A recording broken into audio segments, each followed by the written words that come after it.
وما خلقت الجن والانس الا ليعبدون۔ اللہ نے بھی دنیا کو بنانے کا ایک مقصد ہے۔ جس طرح پاکستان بنایا قائد اعظم کا کوئی مقصد تھا، وہ مقصد کیا ہے، وہ ہماری ڈیوٹی کیا ہے۔ جیسے ہم کہتے ہیں کہ پاکستان کا مطلب کیا، سارے بولے بھی کیا ہے، لا الہ الا اللہ۔ ہم کہتے تو ضرور ہیں لیکن اس پر عمل کس نے کرنا ہے؟ تو اس پر پاکستان کی جو سرزمین ہے، کوئی کہتا ہے یہ شہیدوں کی زمین ہے، کوئی کہتا ہے فلاں کی زمین ہے، تو رب کائنات کا ایک فیصلہ ہے، ان ارض للہ، بے شک یہ زمین میری ہے، اس پر حکومت بھی میری ہوگی، کیونکہ ان الحکم الا للہ امر اللہ تعبدوا الا ایاہ۔ اللہ کہتا ہے اس زمین پر قانون میرا، دستور میرا، اور یہ زمین میری ہے، اور میں نے اپنے نبی کائنات جناب محمد رسول اللہ، سب کہیں میری بیٹیا صلی اللہ علیہ وآلہ وسلم، یہ زمین رب العالمین کی نبی کائنات کے نام پر الاٹ ہوئی ہے۔ اب اس زمین پر کرنا کیا ہے؟ ہم نے اپنا سکہ چلایا، اپنا قانون چلایا، اپنا دستور چلایا، لیکن رب کہتا ہے اس زمین پر قانون میرا چلے گا، لیکن ہم اللہ کے قانون کو ماننے کے لیے تیار نہیں ہے۔ سب کہیں گے ہاں بھی اللہ کے لیے جان دو گے، سارے کہیں گے دیں گے۔ ابھی نبی کائنات کے لیے جان دو گے، قربانی دو گے، سب کہیں گے جی لبیک، ہم حاضر ہیں، اپنی جان مال سب کچھ قربان کریں گے، کیوں بھی آپ کا بھی یہی خیال ہے۔ لیکن جان دینے کے لیے ہم سبھی تیار ہیں، لیکن اللہ اور اس کے رسول کی بات ماننے کے لیے تیار نہیں ہے۔ یہ ذہن میں رکھ لینا، قربانی جان دینے کے لیے ہم تیار ہیں، لیکن نبی کائنات کی بات ماننے کے لیے تیار نہیں۔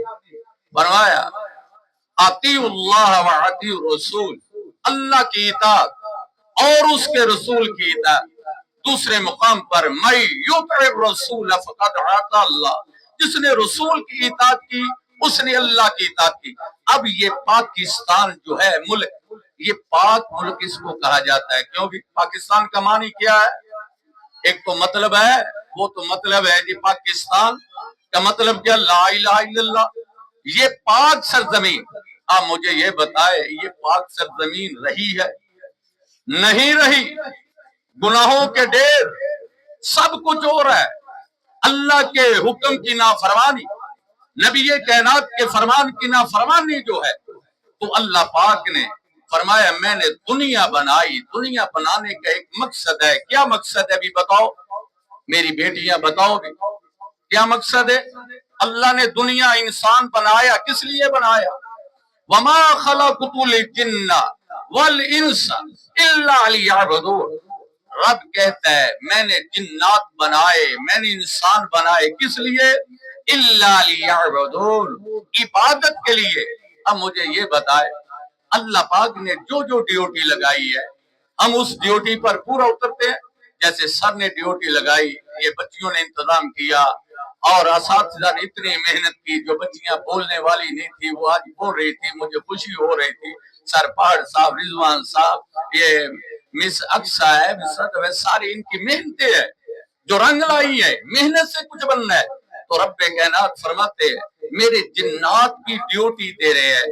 اللہ کہتا ہے وما خلقت الجن والانس، میں نے جنات بنائے، میں نے انسان بنائے الا لیعبدون، عبادت کے لیے۔ اب یہ دیکھنا، تو اللہ پاک نے مکھی کو پیدا کیا، جو شہد والی مکھی ہے اس کی بھی اللہ پاک نے ڈیوٹی لگائی ہے۔ قرآن میں موجود ہے کہ مکھی کی ڈیوٹی اللہ نے کیا لگائی؟ تو سارا دن پھرنا ہے، جو پھول ہے بھائی ان کا رس چوس کر لائے گی۔ اللہ میں رس لاؤں گی تو ہوگا کیا؟ فرمایا تیرا کام ہے بیٹھنا، رس لے کے آنا اور شہد بنانا، تیرا کام ہے بیٹھ جانا، شہد نکلے گا، اس میں شفا ڈالنا میرا کام ہے۔ مکھی نے اپنا کام جاری رکھا، شہد بھی بن رہا، اس میں شفا بھی ہے۔ اللہ پاک نے یہ گدھا بنایا، یہ کس لیے بنایا؟ آپ کی سہولت کے لیے بنایا اور آپ کے آرام کے لیے، آپ کا بوجھ اٹھانے کے لیے، آپ کا سامان جو اٹھاتے ہیں ریڑی والے، لو جی شو کیس جا رہا ہے، ریڑی آ گئی، کہتے ایسے یہ سامان اٹھانے کا کام ہے، آپ کی اینٹیں لا رہا ہے، یہ گدھا وہ اپنی ڈیوٹی پوری کر رہا ہے۔ اور جو جنات بھی اپنی ڈیوٹی، اگر کوئی ڈیوٹی سے غیر حاضر ہے تو صرف انسان ہے اپنی ڈیوٹی سے۔ اللہ کہتے ہیں اِلَّا لِيَعْبُدُونِ، میں نے عبادت کے لیے پیدا کیا، نہ ہم نے نماز پڑھنی، نہ اللہ کو یاد کرنا ہے، نہ نبی کائنات پر درود پڑھنا ہے، تو کرنا کہ کون سی ڈیوٹی ہے؟ تو ہم نے اپنی ڈیوٹی سے غائب ہے۔ میری یہی دعا ہے، جس طرح پاکستان بنانے کا مقصد کہ لا الہ الا اللہ، اس کا معنی کیا ہے؟ اللہ کے سوا کوئی معبود نہیں، کوئی مشکل کشا نہیں ہے، کوئی مشکلات دور کرنے والا، کوئی شفاعت دینے والا، کوئی زندگی اور موت دینے والا، اللہ کے سوا کوئی نہیں، محمد رسول اللہ، محمد اللہ کے رسول ہے۔ یہی میں کہتا ہوں، یہ پاک ملک ہے، اس میں کوشش کرے کہ اپنے گناہوں کو کم کرے، اپنے اوپر جو بوجھ ہے اس کو کم کرے۔